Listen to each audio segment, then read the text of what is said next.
Well, hello and welcome all you wonderful folks out there in YouTube land, and welcome to the Texas Special YouTube channel. For this, rather than post-war, we're going to do pre-war, but with a twist. Lionel product review. We're going to look at the number 299242 steam locomotive. Now, these locomotives were built from 1939 to 1942. With, as I previously mentioned, a 242 wheel configuration. The die-cast black superstructure with separately applied whistle, bell, and railings. The number 229 is rubber stamped under each window.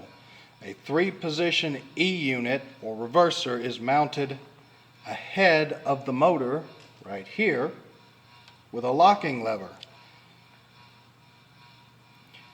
The cool thing about this locomotive is it shows an interesting progression of manufacturing changes.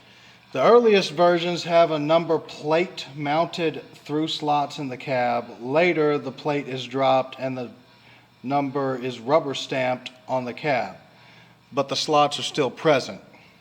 So, as you can see, there's a little kind of a depression in here where the number is currently at. The tender has an a motor-driven air whistle. A puffing smokestack from the puffing smokestack has not yet been invented, so no smoke. Has air whistle originally, but no smoke. They came with 2 tenders, either a black number 2689T or a black number 2666T. Now, I'm going to be honest with you, I have no clue which version this is. This is not my engine. This belongs to Mr. Tait of the TexLa Model Railroad Club, and he's letting me do a review on this, so I'm not going to presume to know. He did tell me that there is an extra little addition to this locomotive that definitely is not factory, which y'all will check that out in just a couple minutes here. So first of all, you can tell this engine has had some work done to it.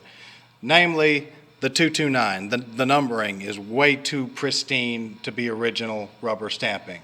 So he's done work to this engine. That's apparent. You do have all of the appliances noted present. Got the original valve gear and side rods and everything. Most of the original paint looks to be present.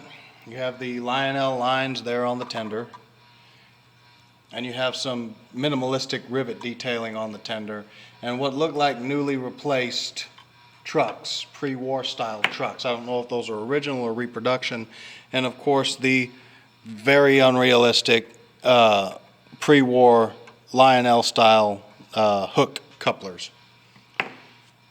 If we turn this engine over and look at the roof, you'll see a series of slots on the top of the tender which are original.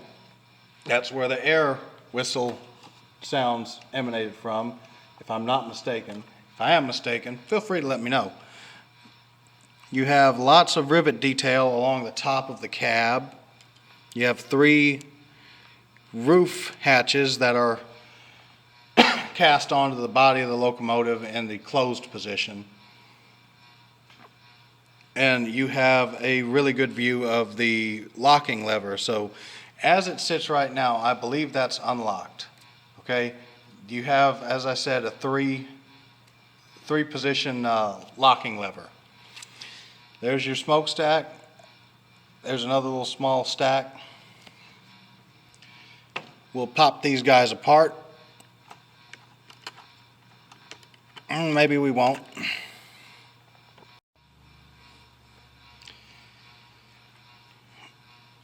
Looking in the cab of the locomotive, you don't see a whole lot of detail, which is not a shock given that this is a pre-war locomotive, so there wasn't a whole lot of sophisticated technology to be able to put a bunch of really sophisticated details and whatnot on the inside of this engine. However, looking at what you can see, you got two firebox doors with hinges and latches molded on to the, cast on to the back head of the boiler, and that's really it.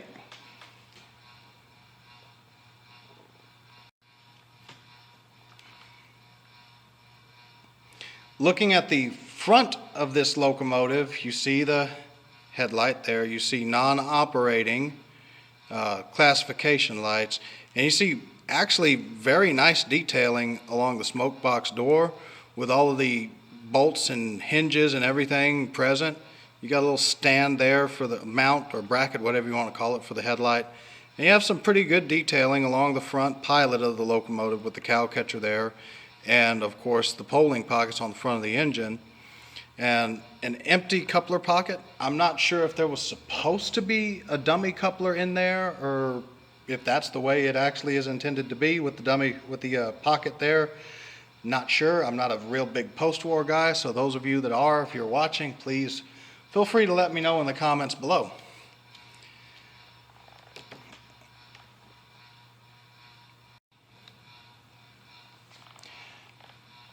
So given that this is a pre-war locomotive with those hook and latch style couplers, there's not really a whole lot here at the club to run this guy with, except for these really cool articulated passenger cars.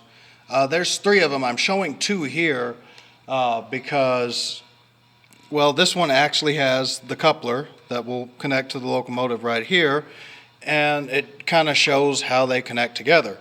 So I don't know what these are. I know they're cool. I don't know what they are, as again, I'm not a pre-war guy. But you push down on this pin right here and slide them together and lift up, and they couple in together. And this middle car that I'm not showing currently is the same configuration, and to uncouple them you push down and pull out.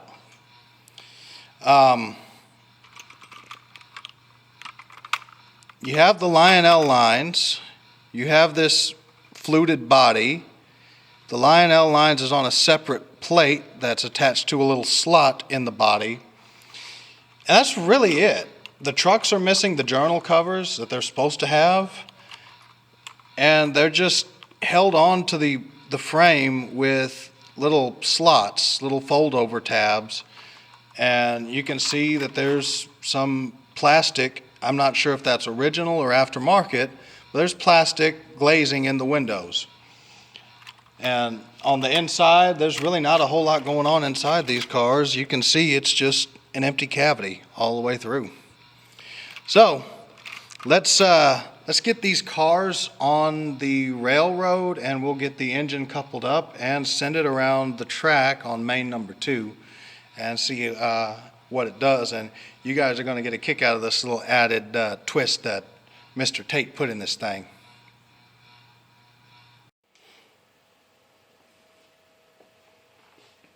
So as I said, this is a pre-war locomotive with a twist.